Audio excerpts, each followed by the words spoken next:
Hi! In front of me is VIVO Y200 and today I would like to show you how you can turn on or off app notifications. Begin by going into Devices Settings and then selecting Notifications after scrolling down. Now tap on App Settings and click on the switcher next to one of your apps to block notifications. I will go with this one next to Google app.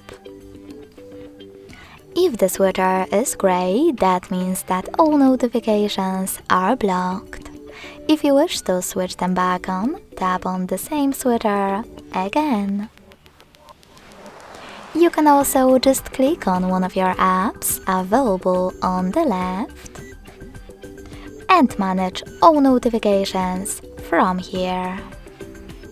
Thanks so much for watching. If you enjoyed this video, don't forget to leave a like, comment and subscribe. Bye!